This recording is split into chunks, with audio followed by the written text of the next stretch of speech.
Welcome to episode 332 of We Don't Die. I'm your host, Sandra Champlain, author of the international best-selling book called We Don't Die, A Skeptic's Discovery of Life After Death. Today on the show, I'm pleased to introduce you to my good friend, Darren Wynne. With a history in the retail trade, Darren is the manager of the upmarket 22 Cafe and Shop in the town of Burgess Hill in England. He shares my passion for the afterlife and for the past 6 years has been the circle leader for the Austin Wish Circle. This circle has been sitting for almost 24 years to build a bridge between our world and the unseen world, proving to those who sit the evidence of the afterlife. If you've heard any of the extraordinary episodes that I've had on the show about physical mediumship, no doubt you've heard me speak with physical medium Scott Milligan. Now you get to hear from Darren, who is the leader behind the circle that Scott sits in. Darren Wynne, my good friend, welcome to We Don't Die Radio. Thank you very much, and thank you for having me on the show. Well, it's fun because you and I have spent many hours together playing and having cocktails and such, and now we get to talk this way. It's a little bit different. It is. I have said in my show, I've met some of the best friends of my life through my afterlife exploration, and you and Scott are right there in my handful of close friends, so I'm super grateful. Likewise. Yeah, and as much fun as we have, we also are doing some extraordinary stuff. And on the show, we've talked a little bit about physical mediumship, but I just thought we could hear some things from your words, kind of your past, a little bit about who you are and how you got into this world, because, you know, it's a little weird. Go ahead. Yeah. I was going to say, it's really strange how I came into it. I apologize first because I've got a bit of a cold, so my throat's a little bit, so I may sound a bit weird at times. No problem. But it's nothing unusual there. But yeah, it's kind of weird how I came into it all. I wasn't into spiritualism at all. And for the only reason is I knew nothing about it. I knew nothing about spiritualism at all. Then I suppose it was back in 2004. I was currently living in London. I had enough of the London lifestyle, the city, you know, everything's dirty but you know what city life's like. It got too much. So I thought, I need to make moves to get away from London. So first I started with my job. And the company I worked for at the time, I applied for a job down there, the South Coast. So I went down to have a look at the store. I spoke to my area manager. She gave me a list of stores to have a look at. Went down to have a look at a store, which funny enough happened to be in Burgess Hill. And I walked into the store to have a look, meet the guys. And the first person I met when I walked in the door was Scott Milligan. He was on the counter, so we got talking. Subsequently, a few weeks later, I ended up taking over as manager of the store. Got to know Scott pretty well. At the time, I was still living in London and commuting down. Me and Scott become good friends over the years. I was there for 2 years in total at that store. Then at that point, I knew that Scott, as Scott's manager, he spoke to me and said that every Wednesday he needs to leave earlier because he's going to study. Unbeknown to me, his study was actually his home circle, which I was unaware of at that time. But I accommodated that. He was allowed to go early on a Wednesday. Then a couple of years after I'd been at that store, I got moved back into London again against my will. But me and Scott stayed in contact and good friends. At that point, we then became partners. We got together in a relationship. And Scott started to tell me a bit more about the Wednesday night, the Wednesday study groups. And I've always been an open-minded person. And when he was telling me about it, I was listening, but I wasn't really taking it on board, if that makes sense. Mm-hmm. So he used to kind of tell me what they were doing and all that kind of stuff. And again, it just kind of went over my head. It didn't really sort of sink in, or I didn't form an opinion of it. It just kind of, it was what it was. And a couple of times I picked him up outside from his home circle, which used to finish about 10 o'clock on a Wednesday night. And I remember turning up a few times. And when I turned up, obviously Scott said, come and meet everybody. And it sounds awful, but it was a load of old people. I think the youngest person was probably about 60. And at the time I thought, what? And, you know, Scott was only in his early 20s. I thought, why is Scott hanging around with all these old people? That's what hit me as being strange. It wasn't the fact of what he was doing. It's the fact of who he was with that I found strange at first. So a couple of times I met these group of people, and like I said, there was lovely, lovely people. And I still talk to all of them now today, you know, several years down the line. This was back in 2006. But nope, lovely people. Eventually I managed to move out of London, so I moved down to the south coast. However, and I was still working in London, so I was doing the reverse then. I was living down here in the south coast, but commuting into London. And one day Scott said to me, "Oh, somebody's called in from Home Circle, called in sick rather from Home Circle. Would you like to come and join us?" So I was like, "Yeah, okay." Again, I'm very open-minded. I have to see something for myself before I make an opinion or judgment on it. So I thought, yeah, I'll come along. So I went along, and again, you know, I walked into the house of John Austin. He was sat in the kitchen in his chair, and he'd had a stroke several years before that, so his mobility wasn't great. Loveliest guy you could ever meet. Was so welcoming. You know, he treated me like he'd known me for years. And I met the other group, you know, the rest of the group. And like I said, there was all 60 plus, I'd say. So anyway, when it came to, so we was in there having a chat and what have you, and then it came for us to sit. And I was quite naive back then in terms of spiritualism. Bearing in mind, I knew nothing of spiritualism, never been into a spiritualist church, never seen a mental mediumship demonstrate, never seen anything spiritualist whatsoever. So we've gone into John's lounge, which I thought was quite strange, the way it was set up for that evening. There was obviously a cabinet in the bay window, like a box with a black fabric around it, and there were several chairs dotted around, you know, in a circle sort of shape with a red light. And I was like, well, this is a bit strange. And being polite, I said, where would you like me to sit? So I was kind of sat in the back corner of the room in between two ladies in the circle. So we've sat down, and I'm sort of trying to take everything in, still not really understanding what I'm doing or what's going on, what's going to happen.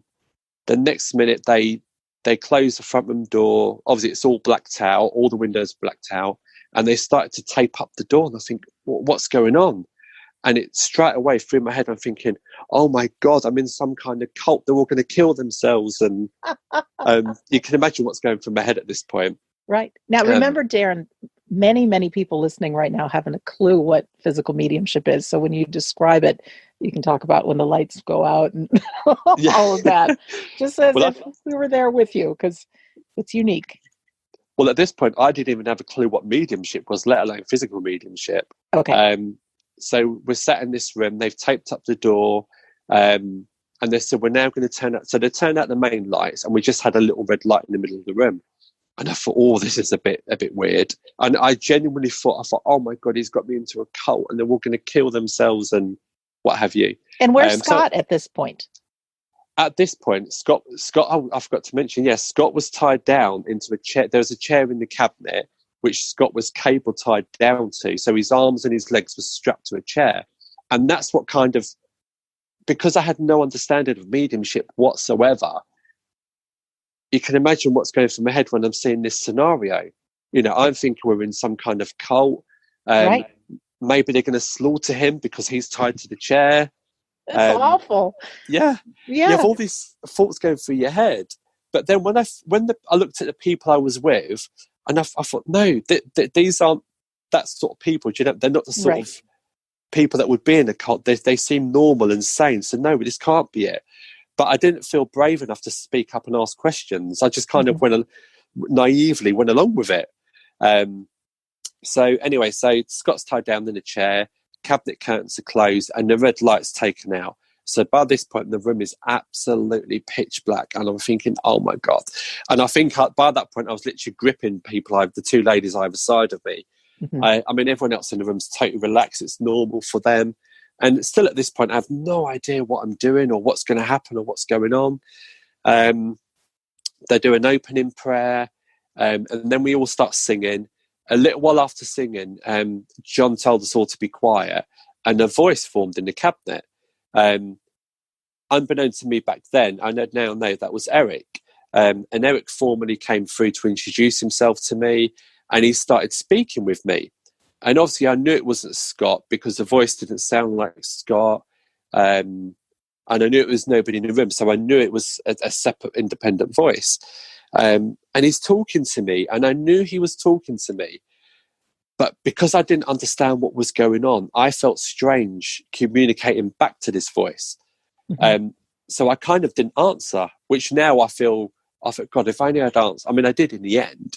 But I felt silly answering because I thought, I don't know where this voice is coming from, but I know it's talking to me, and I'm going to look stupid if I start talking back, because I had absolutely no knowledge or understanding at this point. And it wasn't until the lady next to me said, Darren, he's talking to you. And I thought, so she's acknowledged she's talking to me, so that's okay for me to reply. I'm not going to look like an insane person talking to this voice. So we communicated for a little while. He welcomed me to the circle, and we kind of had a brief introduction and a chat. And then there's kind of the evening continued, and there was some communication.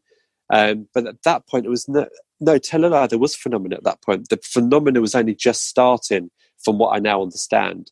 And these have a big wooden, because it was a carpeted room, these have a big wooden board, probably about 1 metre by 1 metre squared in the middle of the room, with objects on it. There was a trumpet on it, a drum on it, a bell, and a couple of bits and pieces. That started to lift, and I could see it was lifting because the trump had a luminosity around it. It slightly lit the board up, and you could see the board moving, and it was coming over towards me. And I was like, if the door was unlocked, I would have been out of that room in a second. Mm-hmm. I thought, what on earth's going on? We've all joined hands, we're all singing, things are moving, there's voices talking. I thought, oh my God, I was absolutely petrified. So when it came to an end, part of me was like, oh, thank God it's finished. But then part of me was intrigued at the same time, because I'm thinking, what have I just witnessed? What have I just seen?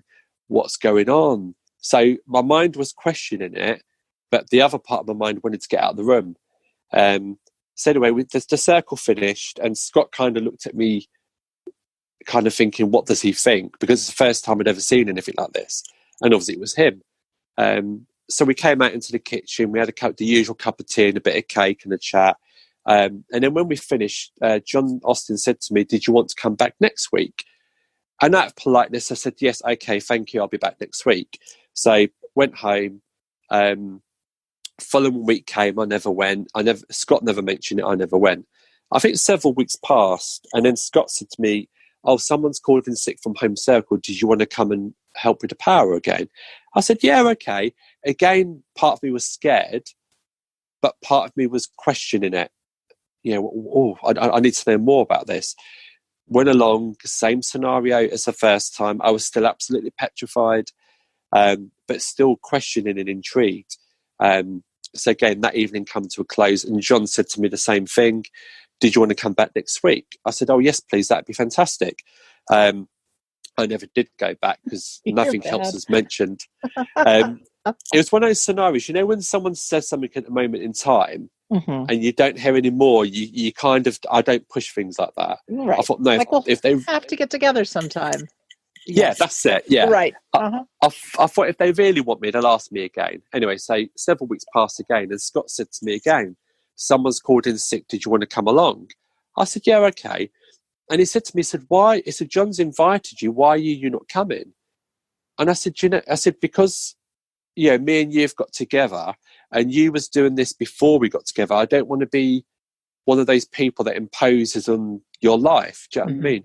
If you were doing this before we got together, I don't want to automatically assume that I should be doing it with you now because we're together. Right.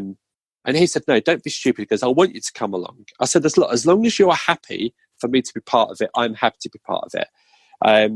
So from that day onwards, I've been going for years now, and I've learnt so much more. I've been educated by the spirit. Through sitting in home circle and the people that I've been sitting in circle with.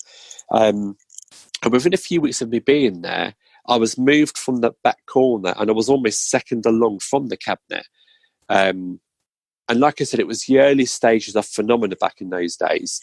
And what I know some of you may have seen if you've been to Scott's seances, he sometimes he brings in a metal trumpet that's completely battered. It's got loads of little dents and knocks on it. Most of them are from me, not from me creating the dents, but because the spirit world were just starting off with it was the early stages of phenomena. There was no control over it. It was quite aggressive. So when in a physical circle, when the spirit world start off with phenomena, which is moving and lifting objects around the room, there's usually no control of it, if that makes sense. So they don't know how hard they're hitting or how soft they're hitting, and it takes practice. I suppose the same as us. If you play football, it's the same as a footballer. It takes years to get the control of the ball right. The first time you kick a ball, you might blast it or you might tap it until you get used to working with the ball. I suppose it's the best way I can describe it. So in the early days, the phenomena was quite aggressive. So when they first started doing the trumpet phenomenon, lifting the trumpet and levitating it, moving it around the room, they used to always practice with the pressure on me. So they used to come up to me and they used to start hitting me with it and whacking me with it. And that's where most of those dents came from. A few times they'd be like, ow. I mean, it wasn't done intentionally by the spirit world. It was just because they knew I didn't mind. I said I didn't mind if they did it. And it didn't hurt. But every now and again, I'd be like, oh, that was a bit hard. But over several weeks, they got good control of it. So by practicing the pressure on me, they knew how hard, how soft, etc. to go with it. And I know those who've been to public circles now, if there's trumpet phenomena and the trumpet comes round, a lot of you've bared witness to how gentle it is. And it's through practicing back in the home circle, they've got it to that control. And then the gentleman who used to sit next to the cabinet, for whatever reason, he became absent for a while. So I was kind of, within such a short space of time, I was moved next to the cabinet. Which again, even at this point, even though I was starting to understand and learn more about physical mediumship, I was still petrified. I could hear the voices in the cabinet and what have you. And all I can remember is sitting there thinking, please don't come and touch me. Please don't come near me. Because I was still petrified. I didn't know. And I wasn't asking enough questions back then to kind of satisfy my nervousness, I suppose. Mm. And I remember going on to a workshop with Scott. He was doing a workshop up in York, and I offered to be his chauffeur, so I drove him up to York, which is 6 hours north of us in the UK. It's quite far up north. And in this particular workshop, he was doing a trance workshop, and I'd never seen him because in the physical circle, the lights are always off. I'd never seen Scott once the lights were off. So I'll never forget when he started this workshop. He went off into trance and Eric came through and communicated. And Scott said, do you want to join in the workshop? I said, oh, no. I'm complete new to all this. All these people that's in this, because it was in the church, I thought that they're all mega experienced people. They know more than I do. I'll look silly. So I said, no, I'll just sit to the side and watch and observe. So they were sitting in the power. And when Eric came through and spoke, I looked at Scott and I almost fell off my chair. His face was completely different. All his features had changed. His demeanour had changed. He was kind of stooped over, like he was taking on the personality of this person. And I'd never seen that before. And that wasn't physical medium as such. That was the overshadowing of the communicator coming through. But the way his facial expressions changed and everything, I was like, oh my God, I've never seen this before. Mm-hmm. And I thought he's been possessed. Yeah, I remember being at Banyan retreat with our friends Nick and Stephen.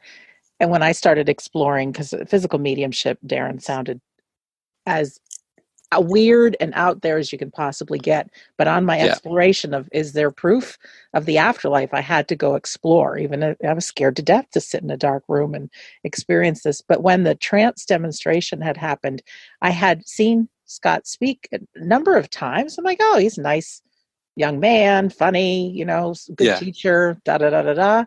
And then he closed his eyes and listened to a few pieces of music to put him in that zone. and a whole different person started speaking through him with such wisdom and intelligence. I mean, I remember exactly where I was, because it was, I don't swear on this show, but we'll say, holy cow, is how I felt.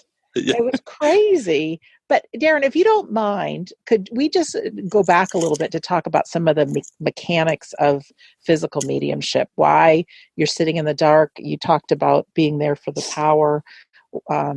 What is it that makes the trumpet lift? Can we talk a little bit about that side of things? Yeah, absolutely. Physical mediumship, I mean, it took me years to get a full understanding of it. I mean, looking back now, if I'd asked a lot of questions at the beginning, I would have gotten there a lot sooner.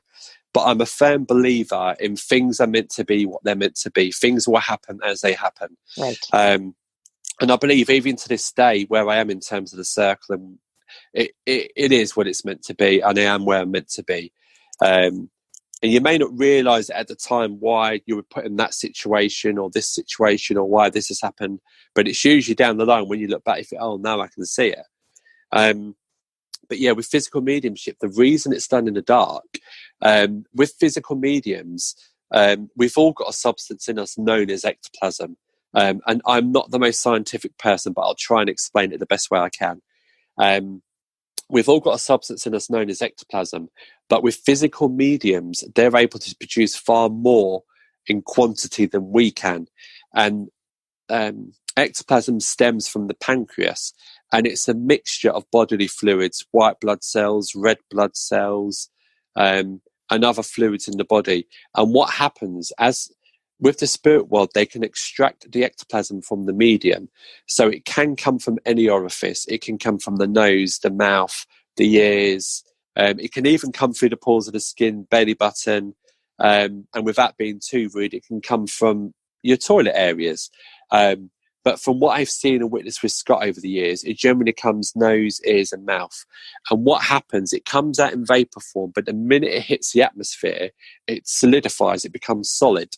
And that, not with Scott, but with another physical mediumship, scientists have managed to get a sample of ectoplasm and test it. And there's one component not of this world. They cannot find, trace, or source this component. So obviously the other world, they're interjecting something in there as well. But with the ectoplasm, when it comes out in the medium, it can come out in copious amounts. You can have loads of it just kind of oozing out of the medium. And it's quite, when I've seen it, it looks quite soft. It looks like a cloth. I suppose a white cloth is the best way of describing it. And it's always attached to the medium. It's part of the medium's life force. Whenever the ectoplasm's out within the room, it will never, ever be detached from the medium. If it ever becomes attached from the medium will be dead, because it's part of them. So when I've seen it in light, it looks like white cloth. And what happens, the spirit world can form hands in the ectoplasm. They can form rods in the ectoplasm, which they have like pinchers on the end of it. And I know in the early days they used to form rods with pinchers on the end, and they can lift up objects like the trumpet. And for those that don't know, a trumpet looks like a cone, but it's got an luminous band around the bottom so everyone can see it. So if the trumpet is lifted and moved around the room, it's done ever so gently. It can be done fast, it can be done slow. But if it comes near people, it comes near you so gently, and it just taps you. So that they can do all kinds of phenomena like that. They can also, the spirit people can also, it sounds, and this is probably the most hardest bit to get to grips with physical mediumship. I've been in demonstrations where the spirit person can actually cloak themselves in the ectoplasm and become as solid as I am. They can walk around the room, they can shake hands, they can talk to you, you can physically hear them. I've been in a seance room where it's been done on a wooden floor, and you can hear the floor dip. People walk across the floor. You can feel the boards dipping and creaking. You can hear all that. I was in a demonstration because even though I do what I do, I still challenge and question a lot. I'm always questioning. And I remember sitting in a demonstration, not with Scott, with another physical medium. for this demonstration, I was sat as helping with a circle leader. I was sat one side of the cabinet, and I had total belief in this medium, but I still question: am I genuinely experiencing what I'm experiencing? And it was almost like in that sense, I was really questioning it because I was near to the cabinet.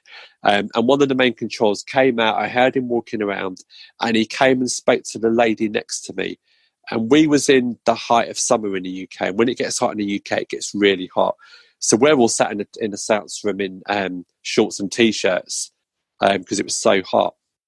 And I'll never forget the spirit person coming over towards me, speaking to the lady next to me. But as he was talking to her, he was leant against me because it was quite a small room. I could feel his leather boots. Nobody in that room had leather boots on. I could feel his coat. And the way he kind of leant against me, because I had no sleeves on my arms or legs and that, I could feel a lot more. I could feel he had a tweed material jacket on that was like a 3/4 length jacket, a proper dressed like a proper gentleman. And I could feel, and it sounds weird, but just feeling a tweed jacket, it sounds the most bizarre thing.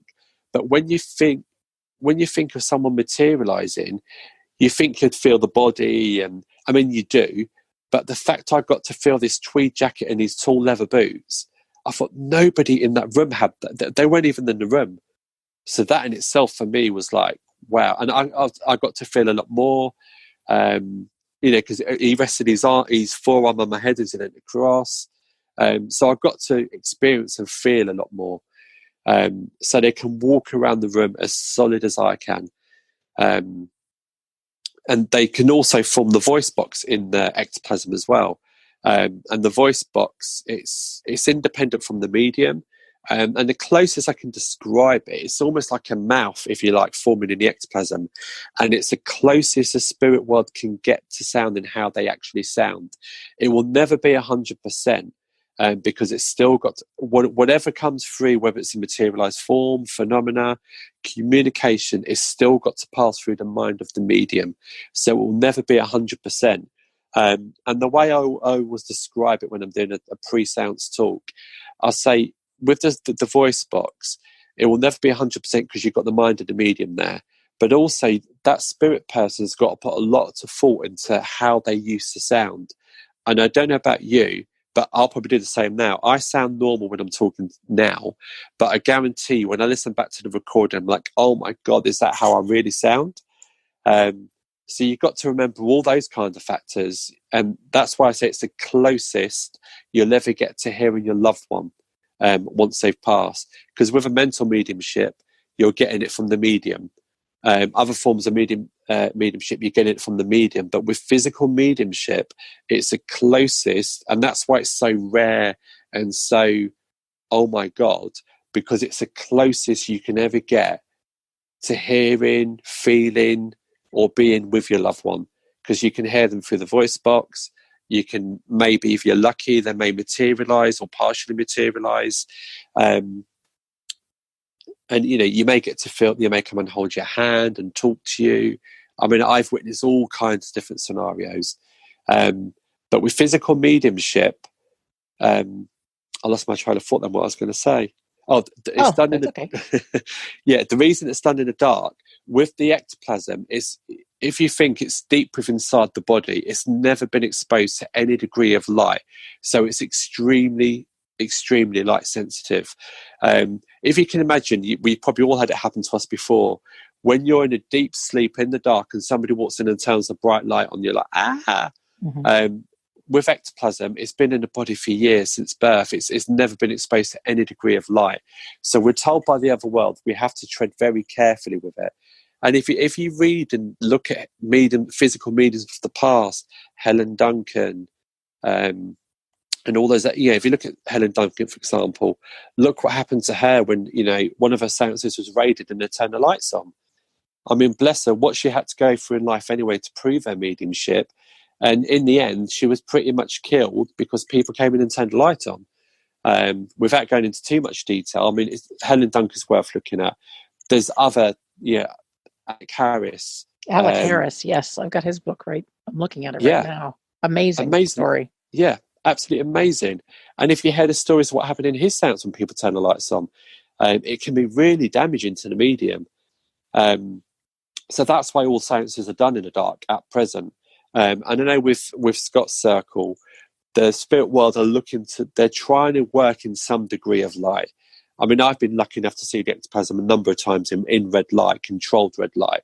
But it's literally the spirit world will say, Darren, listen to our instructions very carefully. You know, when we say turn the red light on for 10 seconds, it may be turn it off. And, you know, you have to follow their instructions so carefully. And what kind of annoys me a little bit, you do get other people saying, you know, they've never sat in a physical mediumship demonstration, never been involved in physical mediumship, but they feel they can tell you how to do it. And I say, no, the only people I will ever listen to is the spirit world. They're the ones in control. They're the ones that understand, and they're the ones that know. But again, with physical mediumship, it's obviously it's done in the dark because of the light sensitivity issue, but also when people materialize, and it happens quite frequently, and in some of you have been in public demonstrations, and when there is somebody materialize, I may ask the question, what part of you's materialized? And it sounds awful, but sometimes, you know, if there's a little child materialized, it might just be a hand, one leg, and half a face. To us, that's fine because we can't see it. But if you can imagine, if you've lost a child and your child's materialized in that way, you know, they've got one arm, one leg, and half a face, that would be horrific to see. Definitely. So that's another reason it's done in the dark. But in terms of the home circle, I was brought in to give extra power. With physical mediumship circles, you need people to provide power for the medium. Because in order for the spirit world to do what they need to do with physical mediumship, i.e. phenomena, production of ectoplasm, etc., you do need a lot of power in the room. And, you know, now I've been involved in it a number of years, there's certain people that have certain characteristics. I suppose the best way to describe it, in life, if you look at people in life, if you look at your group of friends, everyone's got different personality, different attributes. So if you wanted a particular thing done, you'd go to that friend. If you wanted a shoulder to cry on, you'd go to that friend. If you wanted someone to give you advice, you'd go to a different friend, etc. That's kind of how our home, without us knowing or realising it, I think that's how our home circles set up as well. I know with Scott's home circle, people naturally, they didn't put an advert in the paper to go and get people or anything like that. People seem to just kind of appear in the most obscure ways. One of the ladies that sits in home circle, she still sits today, was John Austin's carer. You know, she knew nothing about it. John got talking to her, and in she come. You know, I got together with Scott, never knew anything about mediumship, and here I am. And we all offer different attributes. I offer power. We have another lady, Jen, who's sadly in the other world now. She was a strong clairvoyant medium. So she used to provide, I suppose, a lot of the traits for the information, for the communication side of it. But you'll find everyone in the circle's there to offer a different thing. But the key ingredient everyone has to provide is power. And I know in the past sort of few years, in a home circle, I sit next to the cabinet as circle leader. And Jan, who sadly passed a few years back, she used to sit the other side. And during the course of the circle, they can take different members of the circle out. And when I say take you out, you may be sitting there singing, you start to feel drowsy and you drift off and you have no control over it. It's almost like you become paralyzed. And you just kind of go with it. And what the spirit world's doing, they're taking an element of your power or your energy to help with some kind of development. They'll never explain what it is because it takes a lot of time. But you just have to trust you're being used in the right way, which you are. And in home circle, there's several times in the early days I've been taken out a number of times. Jan used to be taken out a number of times because we both sat next to the cabinet. And you'll generally find, when I first started sitting in a home circle, we all had our designated seats. And you generally find in a lot of circles, the most experienced seem to sit near the cabinet. And I found it was strange that within a short space of time, for whatever reason, I automatically ended up next to the cabinet. But now I look back, it's because I was open for them experimenting with me. They used to practice phenomena on me. And being near the cabinet, it was easier to do because they didn't have as far to go, etc., etc. Obviously, unbeknown to me, years later, I would become circle leader. But in order to be, you have to provide the power in a physical home circle, and the best way of doing that is singing. And those of you that have been to our public demonstrations, I always stress to you all about singing, and we sing our hearts out, and we do sing. But we have a good time while we're doing it. You have to enjoy it. But yeah, you'll find, laughter's the best key. Laughter's number one for providing power, but obviously, it's hard to sit there and laugh for 2.5 hours, however long the circle runs for. So singing's the next. It just and you have to sing the right songs. If you sing love songs and all that, you don't necessarily. You need to sing kind of upbeat, fast-paced sort of songs to really create that vibration, the energy. If you think when you go out shopping, if you go into a shop where it's kind of got upbeat, lively music, you do it without realising. You end up kind of bopping along to it, swaying along to it, even singing along to it. I've done that many a time. And it kind of puts you in that mood, uplifts you. But if you go into a shop that's got classical music, with no voice, you generally find you go into that frame of mind. You get relaxed. If you go for a massage, for example, they've got classical music playing because they want you to relax, be calm. But if you go in somewhere they want you to be fast and upbeat, it's lively, it's energetic. And that's the environment we have to create in a home circle for physical mediumship. And it just allows the spirit world to do what they want to do. But if we don't create the right conditions, i.e. the right power, they can't do what they need to do to develop. Because they develop as well as the medium developing. But many times they've told us all that within the home circle, we're all there to contribute to the development of the medium. But at the end of the day, without us realising that we're developing ourselves. Because to some degree, you're sitting in the power, you're taking in the atmosphere, you're taking an element of that atmosphere and that power with you all the time. And like I said, when I started, I knew nothing about mediumship whatsoever. But now with physical mediumship, I can kind of pick up more. The more you do it, the more you learn. So you can generally feel what sort of people are, because you have certain people that get placed in circles, and we call them power batteries. For whatever reason, they seem to emanate and ooze this power from them. So they're good sort of people you want in a physical mediumship circle, because they're going to provide a lot of power. But you also want people. I think I'm one of them. I think you are. Well, I say that because I'm glad didn't mean to interrupt you. I'm glad you absolutely talked about being taken out, because first of all, ladies and gentlemen who have never heard anything about physical mediumship, your jaw might be on the floor thinking, am I really hearing what I'm hearing? And the answer is yes. Physical mediumship's been around a long time. Very, very, very rare. Very few people practicing it openly in public. Lots of con artists have been around in the world, and I believe still are. Many of them. Yes, but it is real. It is very, very rare. And I'm super passionate about it because of what I myself have witnessed.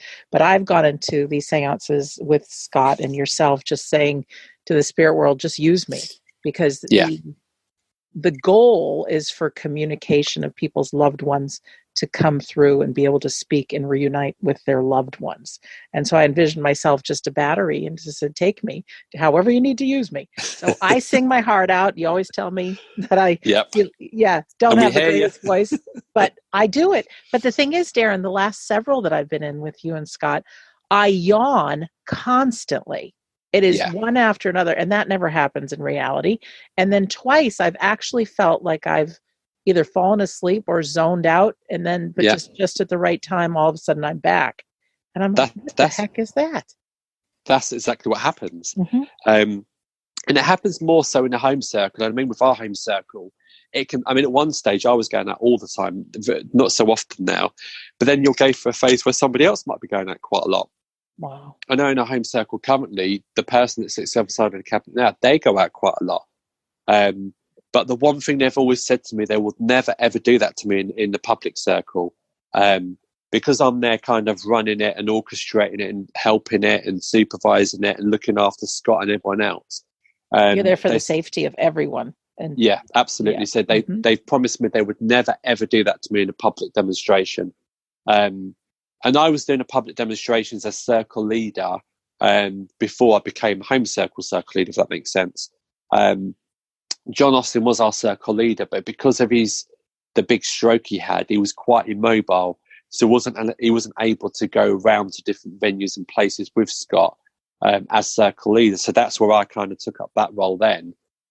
So for probably 10 years plus, I've been helping with run the circle in the public arena. And they've never ever in all the years taken me out in a public circle, and they never would. Because like I said, I'm there for everyone's safety. It wouldn't be the right thing to do. But I mean, over the years, I've had my proof 10 times. Not just with Scott, I've sat with David Thompson, another physical medium. I sat with Stuart Alexander, another physical medium.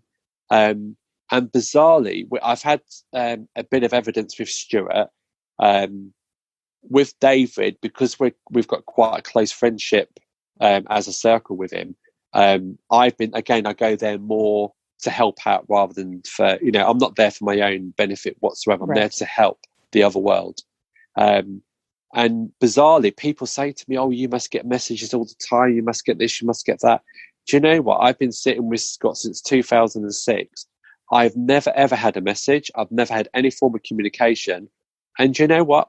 I'm happy with that because I'm not there for that. I'm there to do the job that I'm there to do. I'm there to run the circle, support in the best way I can. And the spirit world said to me, through Scott, we'll probably never give you communication. One, because I'm circle leader, and two, because we're in a relationship. We know a lot about each other, and we're too close. We're too close to each other to kind of do that sort. To give information out and etc. etc. But I said at the end of the day, I'm not there for that. I'm there for the other world and for the circle. That's all I'm there for. But I mean, taking that to one side with Scott, over the years, I've seen so much proof without having any of my loved ones come through. I've seen so much.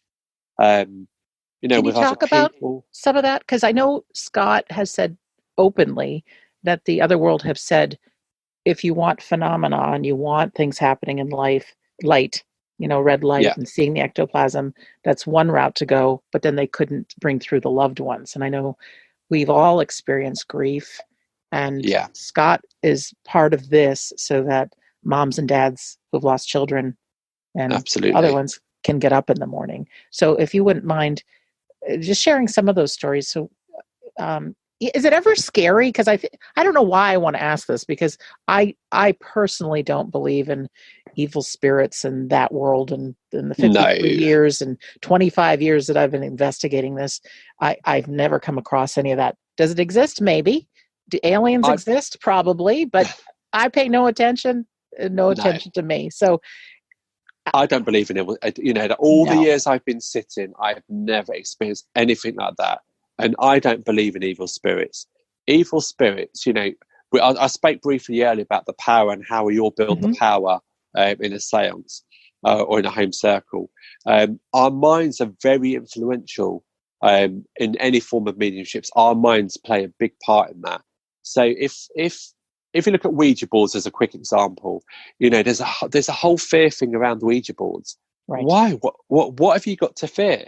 It's a bit of wood with a glass or something on top to me. Why do we fear it?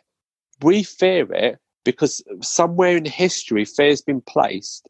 So people are going into a room with a Ouija board with that fear in their mind.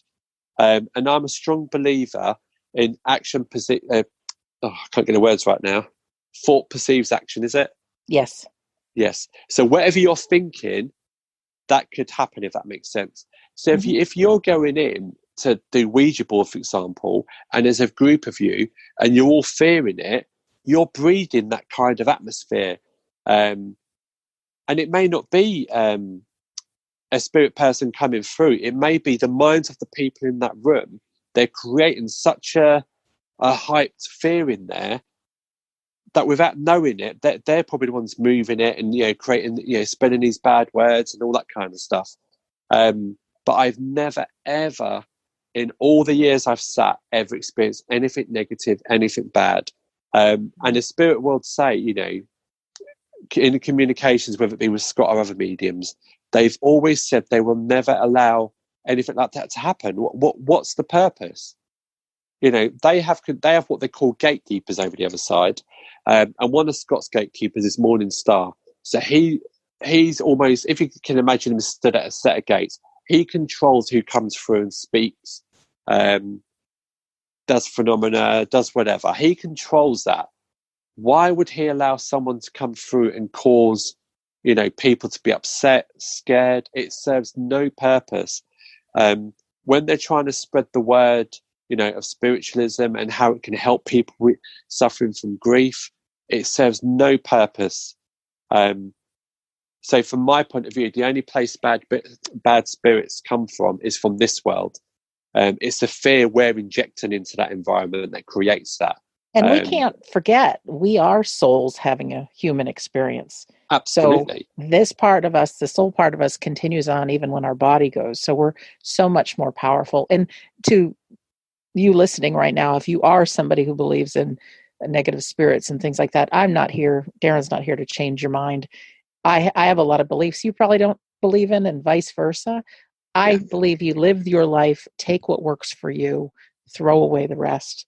But in the world of physical mediumship, I mean, this is rare, wonderful. I pinch myself very often to say, did I just experience that? But I do know in the home circles and in the public demonstrations, because I've been out in public with you guys and we've had some We Don't Die events, and you and Scott travel to other events around the world, and you'll actually bring in the public to be part of a seance. And what's wonderful is that it's just love. And even we were just together not too long ago in New Orleans, and there was a fella sitting next to me, Darren, that honestly, he just thought it was a little bit weird, and he was a little bit uncomfortable. And then after not too long, he was just singing along loudly, and he said it's one of the best things that's ever happened in his life. So our skeptical mind is right there trying to figure out something that can't be figured out. So anyways, if we could talk a little bit about the reconnections with loved ones, because the name of the show is We Don't Die, and we'd love to hear reasons to believe our loved ones are still with us. I was going to say, skepticism is never a bad thing. I'm one of the biggest skeptics ever. Even today, I still question and challenge stuff. But anything needs challenging, I always challenge it in the home circle with the communicators. And we get sort of things ironed out there. But in the public, so when you see me in the public, you don't see me in that kind of persona or so. But trust me, I'm one of the biggest skeptics out there, and I will always challenge, no matter who, no matter what, I'll always challenge. But yeah, coming back to Sandra's question, in the early days with physical mediumship, when I started sitting with Scott, it was very phenomena based.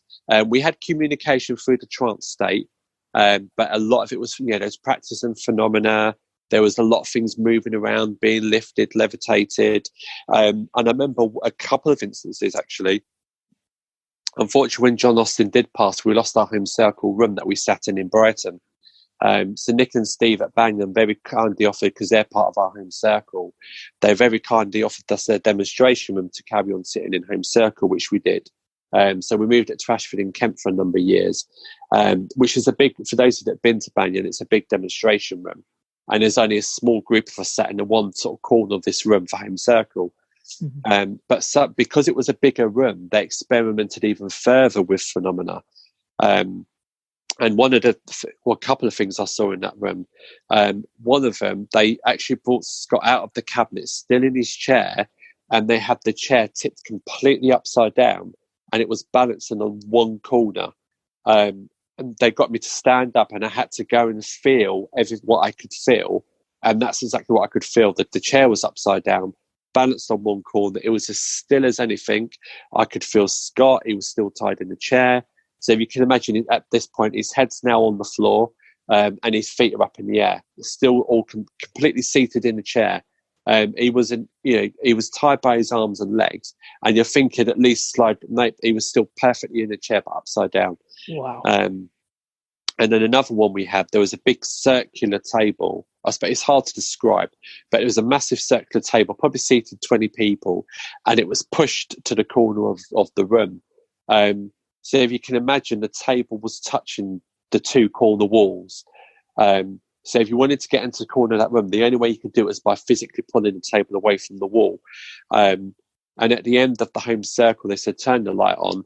And when we looked, Scott was seated in the corner behind the table. And there's no way that could physically, you would have heard the table. It's a big, heavy table. I'm probably not describing it in the best way. But if you can imagine a circular table just pushed into the corner of a room. So the table's touching the two walls, if that makes sense. So you've just got a gap in the corner where obviously the circle can't get into that corner, and that's where he was seated. But as we progressed through the years, phenomena came really good. We saw ectoplasm red light, trumpet phenomena. We saw the hand formed on the plaque. I saw a number of different things. I can go on forever for what I've witnessed. But ultimately, the reason behind all the phenomena was to try and create because the voice box takes a lot more power and practice than the phenomena does. So they moved forward with developing the voice box in the ectoplasm, where I explained earlier, your loved one or the control can come and speak through the ectoplasmic voice box, and that is independent from the medium. And you can hear it up in the air, you can hear it down on the floor, you can hear it the other side of the room. And what the kind of idea behind it was, they was trying to move forward strongly with the phenomena, with the idea being, you've got the phenomena going on, you've got the voice box that can form. So the idea would be the communicators and loved ones they can form themselves in the ectoplasm, and they can come around the room and speak to you directly, give you communication. That's happened on a few occasions. I know in New Orleans last year, I was really surprised in one of the seances. I think it was the last one we done last year in New Orleans. One of our regular friends, Norman, he used to suffer from Down syndrome when he lived. He comes through every now and again, and he likes to win your hearts. Because when people have an ailment in this world, like for example with Norman, he had Down syndrome. When he passes to the other world, he loses that ailment. So they don't carry those ailments with them. But when they come close to the earth, they can feel that ailment again. But with Norman, bless him, he plays on it because he likes the attention, I suppose, and he wants everyone to fall in love with him. So he still comes back with that ailment. And the second seance we did in New Orleans, he actually materialized, was walking around the room, was talking to people. You could hear him.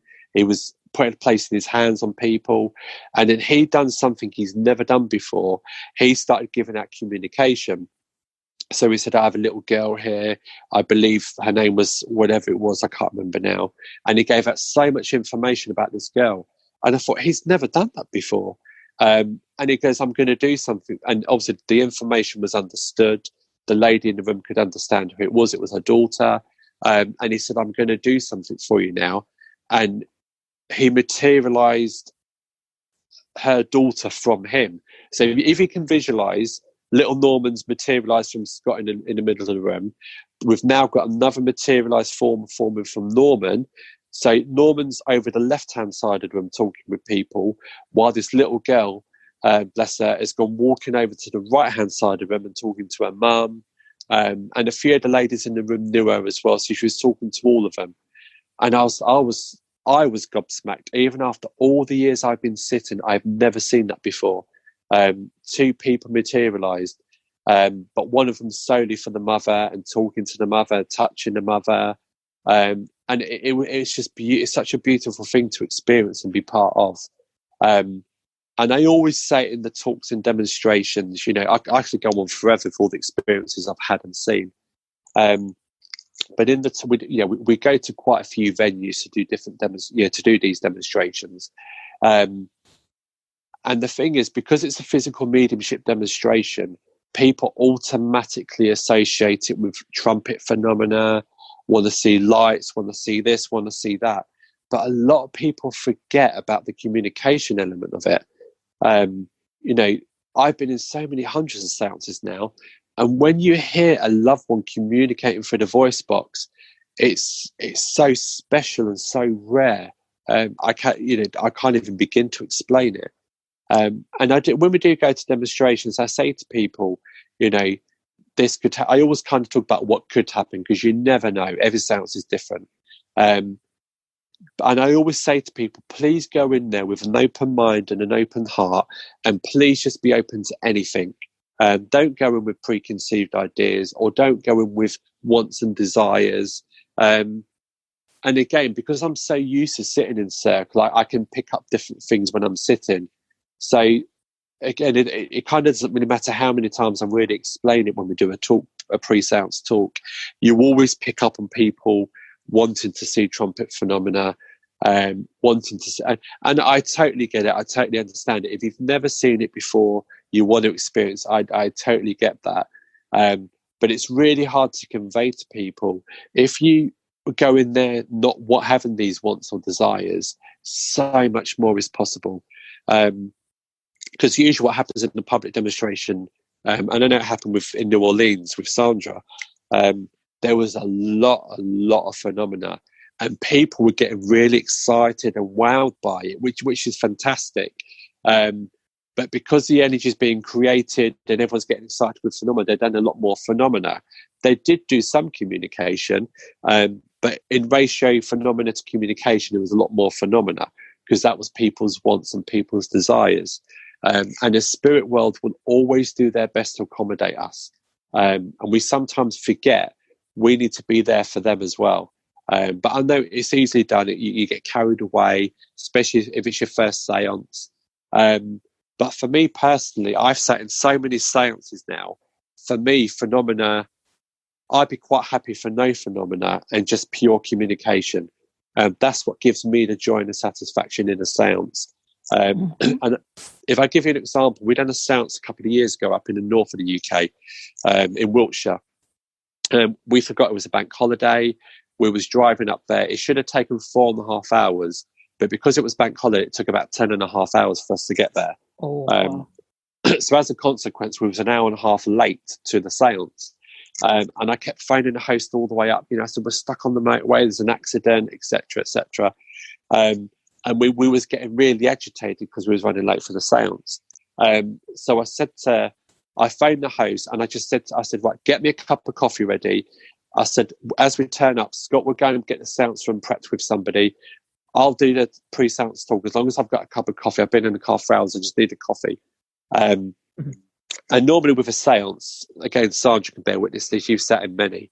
How we normally start, we do an opening prayer. This is in public. We play 3 tracks of music just to allow Scott's mind to settle, and then we'll start singing.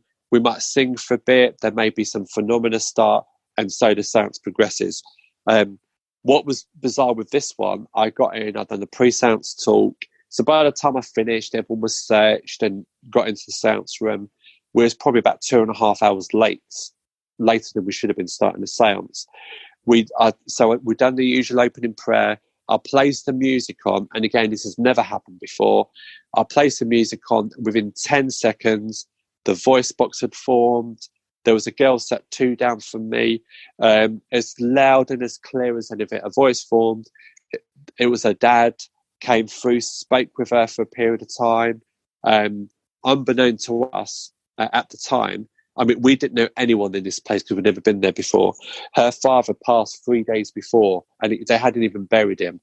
He came and he spoke to her, gave her evidence, communicated. And what was fantastic for me, there was because normally one of the communicators would come through like a platform medium would. I have a father here, I believe, to pass of cancer, etc., etc. And it would start off like that to begin with, before it gets passed on to the loved one. But what was magical about this one, the father was there. I mean, he was a spiritualist anyway. He ran a spiritualist church. But literally within 10 seconds of starting, he was there. He was talking. There was no need for introduction. She knew who he was. They had a conversation. That communication finished. Bang, another one came straight after. And it was so magical because the communicator just came. They knew who they were going to. They went and spoke to them. And I think we had three in a row, 3 separate communicators all in a row. There was no introduction. They just came out. The communicator knew who they wanted to talk to. The recipient knew who it was, and they engaged in conversation. And for me, that was the magical bit. That's the bit that I really enjoy. And I secretly say, do you know what? I wish that in our public seances we could get rid of all the phenomena and just do the communication, because it's we've all gone through grief. We know how devastating it is. And yeah, even in the early days of getting communication for someone you've just lost, it can still be hard.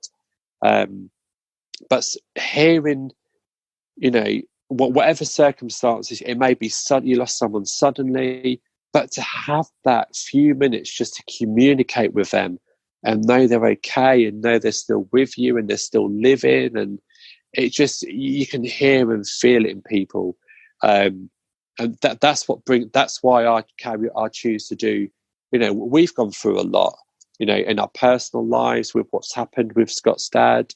We've had a lot of people attack, saying you should do seances like this, should do seances like that. We've had other centres across the other side of the world, criticising how this should be done, how that should be done.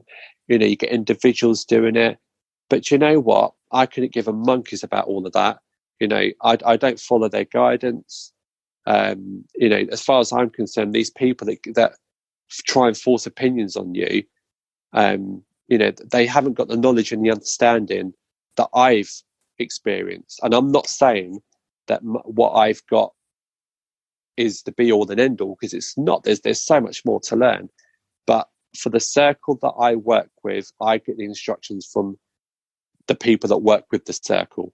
Morningstar, Eric, Daniel, they give me the guidance. They give me the information. That's who I listen to. I don't listen to people outside. At the end of the day, the spirit people know what they're doing. So I listen to the guys that run our circle for our circle, and that's who I listen to.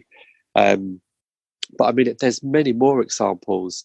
The same place up north, I believe, the following seance, we had a gentleman, same scenario as you, Sandra, with a guy that had never sat in a seance before and found it the best thing. This guy, he was sat next to Christine Morgan, was the other side of the cabinet. He was sat next to her holding her hand.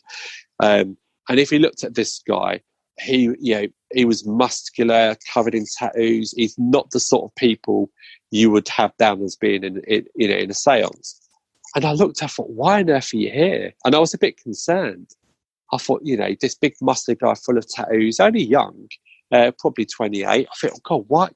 This isn't your kind of place. And it's bad because you do have those, you have those preconceived ideas. And it's true, right. You should never judge a book by its cover.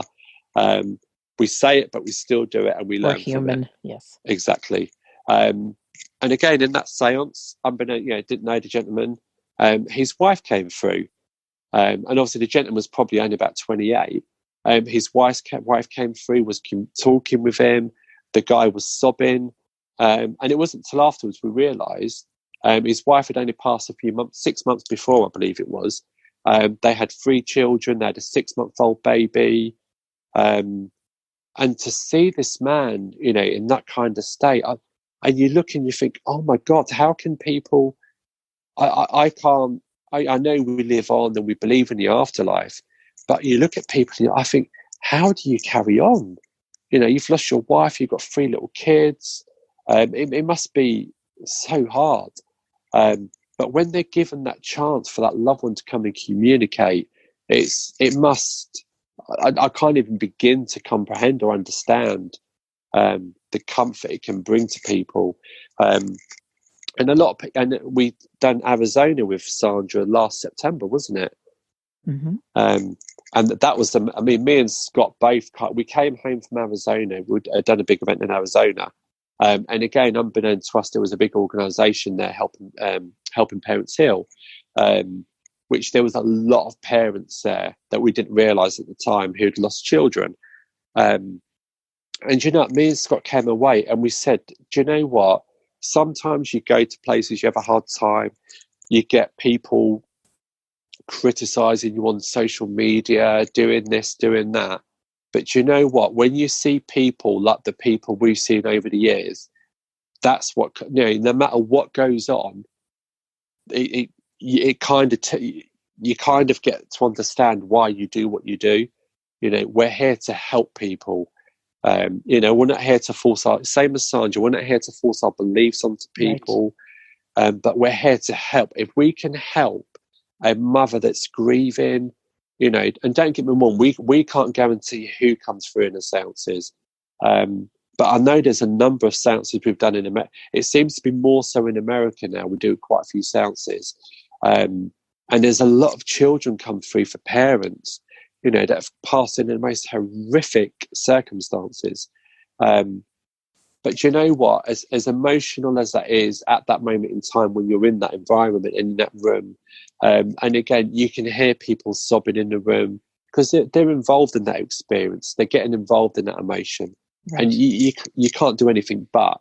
There's many times that I could have sobbed my heart out in some of these seances. But as hard it is, I have to stay composed and controlled.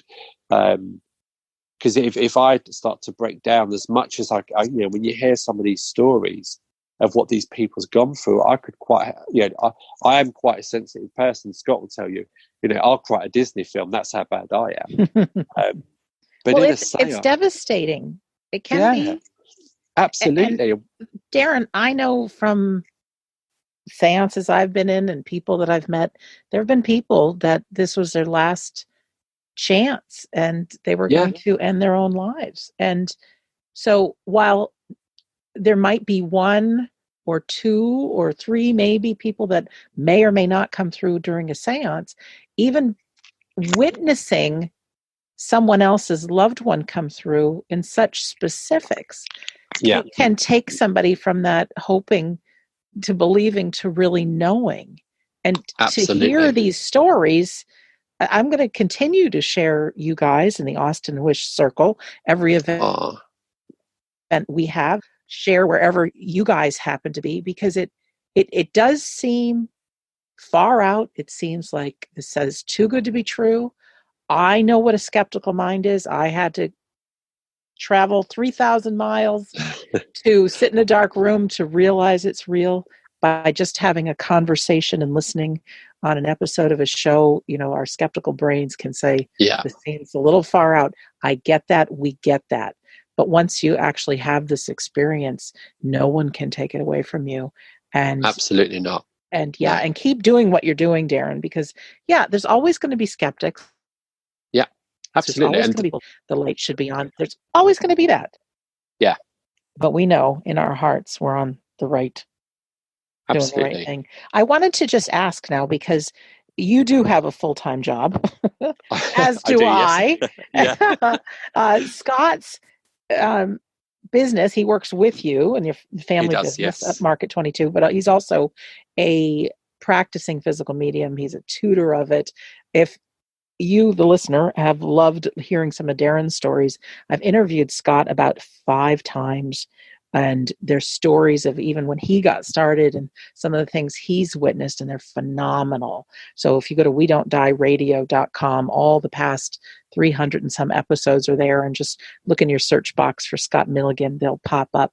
I have got audios of him speaking in trance. I've also got a recording actually of one of the seances with Scott's permission, so you can actually be part of and listen to what's happened. But Darren, what's up on the horizon for you guys? We're recording this in March 2020, and I just hear you guys are going to New Zealand. Yes, we're off to New Zealand. We leave the UK on the 6th of April. I believe we land in New Zealand on the 10th of April. Long story, it's going to take about 4 days to get there with time differences and changing the flights, etc. But we're there for just over 2 weeks. We're at the McKelvey West Spiritualist Church in Auckland, New Zealand. Scott's doing 2 1-week workshops. One, I believe it's the 15th. It's a Monday. I think it's around the 15th of April, Monday to Friday. And then the week after that, he's doing another 5-day workshop, Monday to Friday. He's doing 3 or 4 seances on various nights, a trance demonstration. And he's doing he's been asked to do a Ouija board workshop on the Saturday, I believe, in between all that. When we go to New Zealand, because it's a massive journey for us over here in the UK. Massive. Yes. Yeah. I think it's 26 hours we've got going out. We've got 37 coming back. My goodness. So we try to make the most of it. And when I say make the most of it, we try to give as much. The gentleman that hosts us, Ross, who's president of the church, he wants to try and introduce physical medium more into New Zealand. So we try and give as much as we can. It's the other side of the world. Yeah, we're only there for a limited time, so we try and give as much as we can. I know we was there last year in June, I believe it was last year. And I know both workshops were full, all the seances were full. And it's lovely because you're getting to meet people you've never met before. You're getting to give people the experience they've never had before. And it's just lovely. And, I wouldn't change it for the world. I get exhausted the same as Scott. We both work full time. We do this on top. And sometimes you're working, people think that, you're going away to all these lovely places. New Zealand's a beautiful place. But when you're landing, you're getting up at 7 a.m, you're not finishing work till midnight, and that can go on for days and days and days. Yes, you're in a beautiful place with beautiful people, but you don't necessarily get to experience it all. But you know what? We're there to give people that experience and help people. So that's all that matters in my eyes. So we return from there at the end of April. And I know Scott's got a few European. I think he's off to Holland a couple of times. And then I believe June, we're with Sandra in Seattle. Yes, we're going to Seattle. We are going to have a We Don't Die Seattle weekend event and have seances on either side of the weekend. If this may be your first show, may not be, but we don't die radio.com is the home base for everything we talk about. And if you scroll down to episode 332 is the episode with Darren, and there'll be a live link so that you can check out where he is in New Zealand. And then also you'll see our June Seattle event. In August, Darren, we're going to be back in Orlando, Florida. We are. Oh, I love Orlando. And then in September, we're going to be in Phoenix, Arizona. So we've got some good things to look forward to. And although, absolutely, depending on when people are listening to this, everything might be 100% sorted. But if you go to the website now, they might not all be there available to register, but they will be soon. And then let's talk about our friends Nick and Stephen at Banyan Retreat. You want to talk about that? Because they're great. They are. I met Nick and Stephen several years ago now. They run a centre in Ashford in Kent called the Banyan Retreat. And I'm trying to think, the first time I met them, it was Jan that used to sit in our home circle. She organised a public, I think it was in the early days of Scott doing public demonstrations. And Nick and Stephen are very much like myself. They're very sceptical, and it takes a lot to... They've got very high standards in terms of mediumship. And I know Sandra just touched on it earlier. You get a lot of fraudulence out there. But I've been privileged, I suppose, to see some of the best, not just with physical mediumship, but also with mental mediumship. I've seen some of the best that I believe are around at this moment in time. So luckily, I can now distinguish between the good and the bad, or the normal and the fraudulence. Same as Nick and Steve, and they've been around for a while. And I never forget the first time I met them, we was doing a demonstration at Banyan. I wasn't even circle leader back then. I just went along because I was with Scott. But they're two of the nicest guys you could ever meet. Stephen, they run a spiritualist centre. They do host mediums. They host Scott, doing various different workshops and events. but I know Nick's been into healing for a number of years, and he's again, I'd probably say one of the best in healing. You know, he really knows his stuff. Any question you've got about healing, I can ask him and he'll give you the answer without even thinking about it. He knows so much about healing. I believe he's got specialities in his healing as well. I know he's a Reiki master, and he's got various different certificates. Same as Stephen. Stephen's very much into his healing. And I believe when we was in Orlando last time, I know Nick did a fantastic workshop on healing. And everyone thoroughly enjoyed it. And Stephen was actually doing healing sessions as well as Qigong. Qigong, I probably pronounced it wrong. That's okay. He's not, well, he will be listening because he knows you're talking about him. Yeah, he will be listening. I'm amazed. You know, Darren, I feel like our journey's not easy. So we all have full-time jobs, and on top of it, we're doing this.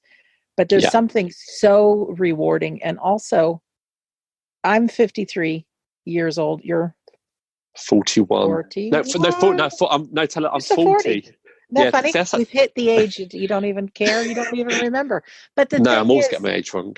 I feel like at this point in my life, and you may feel the same way, I have the best friends that I've ever had. And it's when I've stepped up to the plate, being of service to make a difference. It's like, here's your reward. So you and Scott, Nick and Stephen, Carrie McLeod, Philip Dykes, beautiful evidential mediums, Sonia Rinaldi, who's a little scientist in Brazil. I find you all are the best in the business, the best evidence of the afterlife. And the fact that we are together and at all the We Don't Die events, and we'll continue to blossom. Eventually, we're going to take this roadshow worldwide. But I feel just so honored and privileged that I get to be of service. And as a nice little reward, we have fun together. We can go to Disney. We can do whatever. Yeah. Absolutely, and I think we're exactly the same. You know, we love the work we do, and we wouldn't change it for the world. I'd never would change what I'm doing now. You know, it's exhausting, it's tiring because you're traveling a lot as well as doing other stuff. But you know, I wouldn't change it. No, I would not change. And you know, looking back, before, I know I mentioned when I first started sitting in Home Circle, I never would have believed back then I would be doing what I'm doing now. But I would not change it for the world. And what's like I said, apart from people getting that experience and getting to speak to their loved ones, and I cannot, like I said, I've sat in hundreds, and if I had my way, if I was in charge upstairs, so to speak, I would love to have no phenomena in a physical mediumship circle and just have pure communication and have several communicate. That would be my dream. For people in that room that are grieving and suffering to get the communication they need and desire to help them. I don't know. That might be the future. It might be. Who knows? This could be the start, right? It could be the start of great things. Enough people knowing about it, enough people learning what physical mediumship is, enough people saying, oh, I want to start one of these circles. You know, you just don't know what can be happening with a thought becoming reality. So, but I remember, I think it was Orlando last time we were there. There's a couple of, I think we've done 2 demonstrations there. And in the first one, there was a lot of phenomena, etc. There was communication, but there was a lot of phenomena because, again, it's what people desire. But I remember doing the talk in the second demonstration. And I remember a lovely lady saying she wants to see trumpet phenomena. And like I said, I've seen it so often now, and I understand if you've never seen it, why you want to see it. And I remember saying to this, I can't remember her name, a lovely lady. I remember saying to her, I said, what you need to remember, the phenomena is just a part of physical mediumship. I said, at the end of the day, any form of mediumship and physical mediumship, it's all about giving that evidence and communication of life after life, and that evidence from that loved one. And Scott wasn't in the room, but what I loved in that second demonstration, after we had that talk, I think you remember it, Sandra, there was about 6 loved ones came through and communicated. That's right. And I said to the lady at the end, I said, can I ask you a question? I said, what would you like? Would you like the trumpet phenomena, or would you like what we've just... They did do some trumpet phenomena. I said, or would you like to see what we've just witnessed? and she's, what we've just witnessed, because it brings so much joy. It brings me joy hearing people talking to their loved ones and communicating with their loved ones. It's what we're there for at the end of the day. Our Orlando event is different than the normal We Don't Die events. The normal We Don't Die events, there's a number of speakers happening over a weekend. Scott will be speaking and give some education about physical mediumship, and then we would never force anyone to attend a seance, but on either side, right, on the Thursday or Wednesday or Monday after, we will hold the seances. But in Orlando, we're there actually for 5 days, and it's limited to about 40 people. And I don't want to say we're locked in, because you can certainly leave. It's held at a Holiday Inn resort. And it's great because you and Scott are there. Yes, Nick we and are. Steven are there teaching healing. Yep, Carrie and Phil are there doing demonstrations on mediumship and teaching us all to connect with our mediumship and psychic selves. And Sonia Rinaldi's coming from Brazil, and Sonia actually captures images of people through technology that are living in the afterlife. And this year we actually have Dr. Sherry Pearl that's going to be with us, who is the top person recording electronic voice phenomena and teaching people how we can work capturing voices ourselves using recorders. But the reason I'm telling you this story, as yes, a shameless plug for our August event, but it's more than that. You and I know if there's a group of people that are together for a period of time, we build a camaraderie. And I actually saw between the seances that happened, because it's the same people in both seances. The first one, yes, there's trumpet phenomena, there's the excitement, spirit children could come out and unwrap gifts and play with them and things. But the second seance, where we've been together for so long, we've gotten through, okay, phenomena is great, but now this whole event is about connecting us back with our loved ones, and to just see the power and how free the loved ones are to come through. It's really amazing. So, but also you've built that harmony with each other. Not so much harmony, because the key ingredient for a good home circle is everyone has to be in harmony.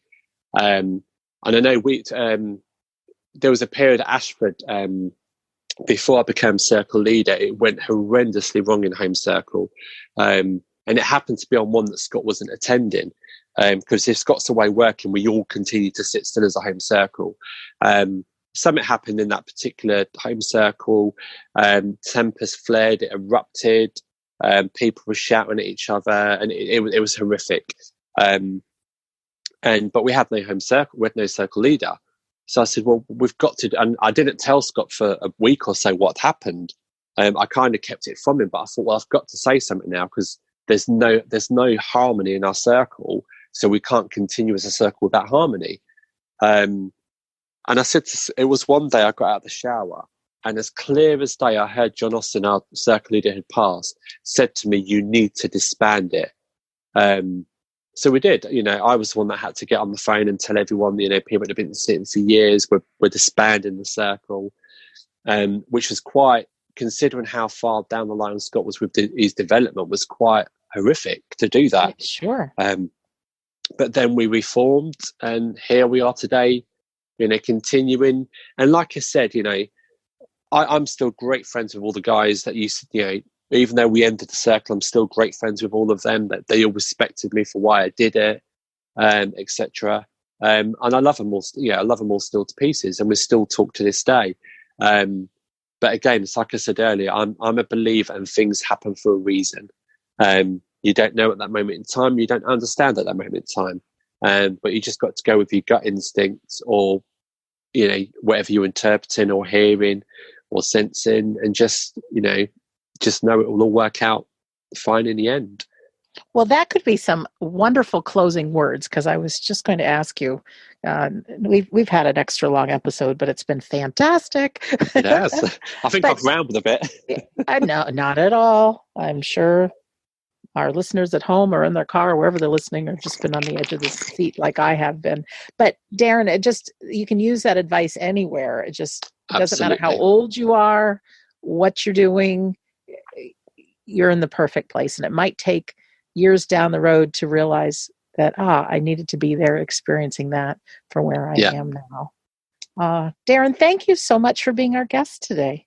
Well, thank you for having me as a guest. Oh, yes, It's been lovely. fun.